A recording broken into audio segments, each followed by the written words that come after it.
Pizza Hut needs to learn something from Red Lobster and Chili's massive turnarounds. And both companies turned around for different reasons, but with the same technique. So Pizza Hut came out at the start of this year with a big announcement that they were going to bring back the Pizza Hut buffet.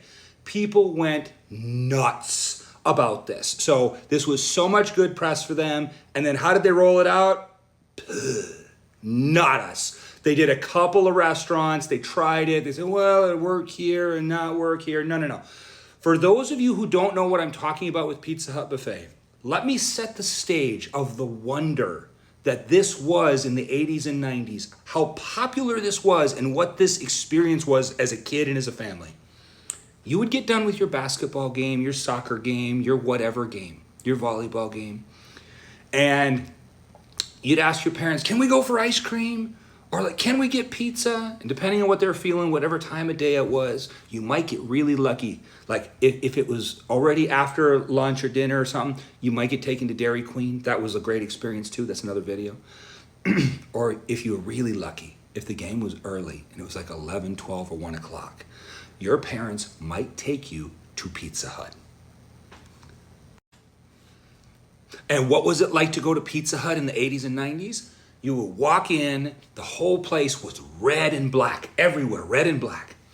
And you would sit down and you would get into a booth. It was all booths, no uncomfortable chair tables, all booths. You'd sit down and you'd come to the table and they'd be out there right away. And they'd be like, what can we get to drink today? And you come and you get sodas in these big plastic cups. They had like a yellowish, great little bit of a green tint to them. And they'd be full of ice and the soda would be like sparkling in there. You'd get your drinks and then you sit with your parents and there was no appetizers. You didn't want to order appetizers because you knew what was coming. Your parents weren't going to let you in the 80s and 90s anyway. Unless you came from a drinks and appetizers family instead of a water family when you went out to eat. That was what was going to happen. You were going to get your pizza. So you'd get that, and then you'd look at your dad after the sodas came. You got good swigs of like the coldest, most delicious soda you could have after your baseball game or whatever it was.